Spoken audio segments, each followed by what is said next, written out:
The unsurpassed, profound, and wondrous Dharma is rarely met with even in 100,000 million kalpas. Now I can see and hear it, accept and maintain it. May I unfold the meaning of the Tathagata's truth.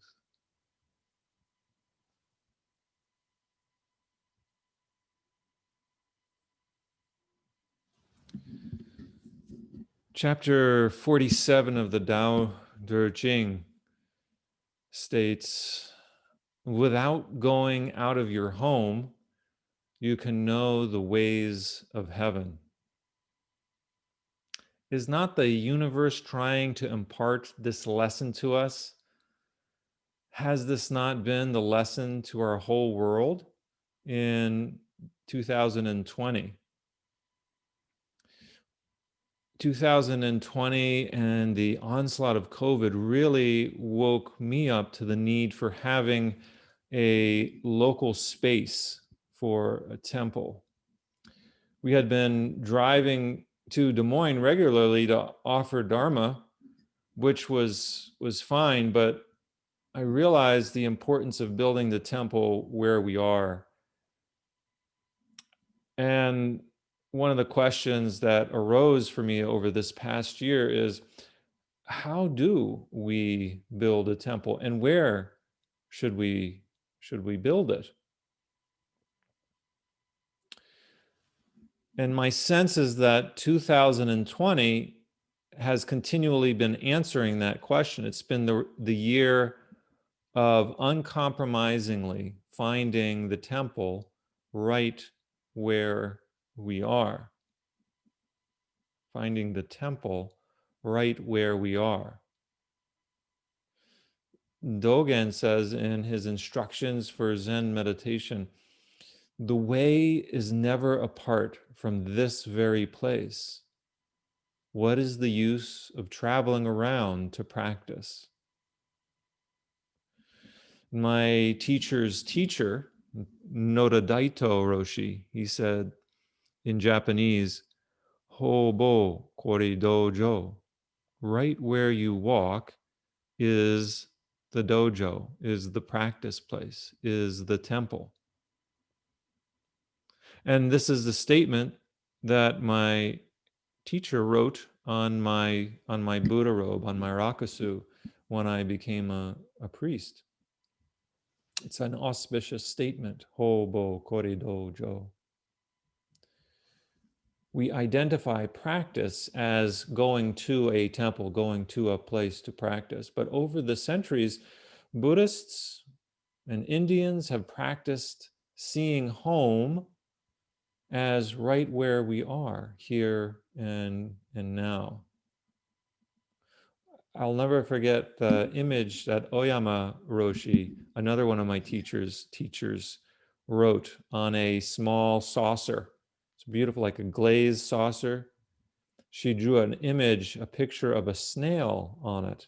And then she wrote in Japanese something, don't quote me on this, but something like, "Dear snail, aren't you lucky? Everywhere you go, you carry your home with you." So we can learn lessons from even something as humble as a snail. And of course, early Buddhists at the time of the Buddha practiced in the forests. They sat next to trees, they sat under trees. The Buddha was awakened under a tree. So it was just such a wonderful practice for me, and I think many of us, many of you this summer, meeting at the Quaker meeting in Ames and sitting outside under the trees there. Just wonderful. And it was another reminder that, yes, the temple can be found anywhere. So let's take a look at this fourth case of the Shoyoroku, the book of equanimity or serenity. Attention. When the world honored one was walking with his disciples, he pointed to the ground and said, "It would be good to erect a temple here." The world honored one is referring to the Buddha, and the Buddha is saying, "It would be good to erect a temple here." The god Indra took a blade of grass and stuck it in the ground and said, "The temple has been erected." The world honored one smiled faintly. We're assuming that faint smile was recognition of the temple having been built. And temple building has been a big part of Buddhist practice and Buddhist history through the ages. If you go to Japan, there are literally thousands of Buddhist temples, many of which are quite enormous and ornate. The grounds, some of them are just exquisitely manicured. Every blade of grass is tended to. And there may be only one priest living in the whole temple. And sightseers come to appreciate, they come to these places in order to appreciate them, to find some degree of equanimity. So this story is really significant, I think, because it turns our ideas around about what is a temple. Is it such a, these huge places, big, humongous Buddhas? They're beautiful, but is that what the temple is? And one of the stories my teacher told me when I was practicing with her regarding temples is when she herself was living in Japan. She had been practicing with a Rinzai Zen master in Tokyo, in a temple in Tokyo for 3 years, and then came to a crossroads where she had to decide whether to come back to the United States, because at that time she'd been living in Japan for, I want to say, close to 10 years, and her visas, she had trouble, she was starting to have trouble extending her visas or finding a new reason to be in Japan as a resident. And the teacher she was working with, she wanted to ordain with him. She wanted to become a Zen nun under his guidance, but he wasn't taking any more students at the time because of his age, and he had and also his own health was not permitting it. So he suggested to her that she go on the pilgrimage around the island of Shikoku. It's around the perimeter of the island of Shikoku. It's called the 88 Temple Pilgrimage. And it takes about 6 weeks, apparently, to walk. I've never done it, but I've heard my teacher share stories about it, many stories about this pilgrimage. And Japanese from all over Japan go on that pilgrimage every year, thousands of Japanese. Many of them walk, but many of them also may actually drive from temple to temple. And Diane Roshi, my teacher, she made it the point to walk the pilgrimage. And she was coming towards the end of that pilgrimage. She was between temples 72 and 73, when she saw a sign for a Zen dojo. So these 88 temples are in a different school of Buddhism. They are in the Shingon sect of Buddhism. And Shingon is more esoteric. They use they have fire ceremonies and things like that where they're burning.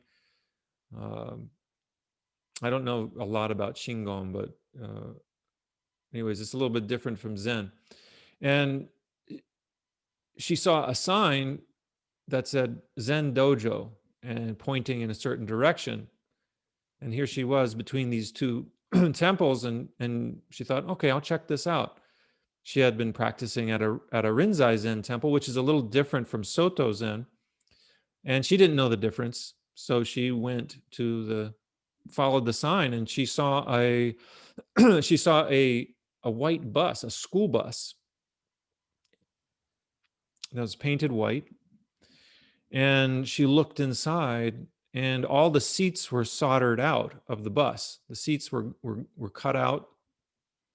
There was an altar at the back of the bus, and there were meditation cushions in the racks at the top of the bus.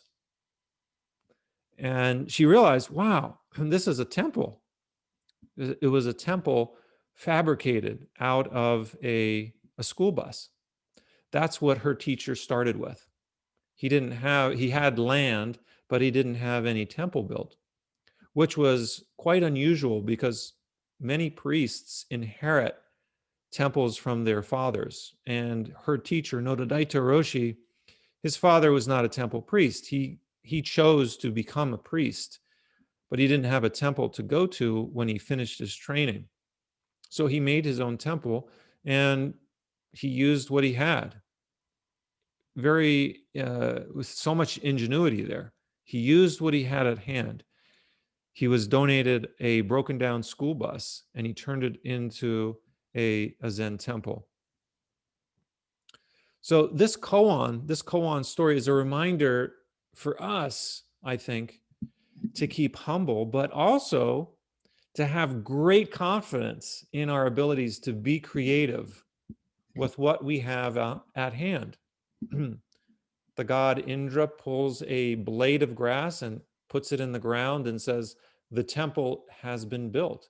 And our mind just goes, what? How could that be a temple? How could a small school bus be a temple? How could our own homes be a temple?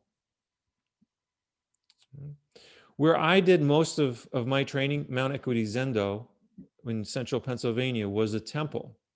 And I thought it would be around forever and that I would be there to the end of my life. When I left the temple folded within a year. And that was devastating for me to see that temple kind of dissolve so quickly. At least the building portion of it, not the community, not the sangha.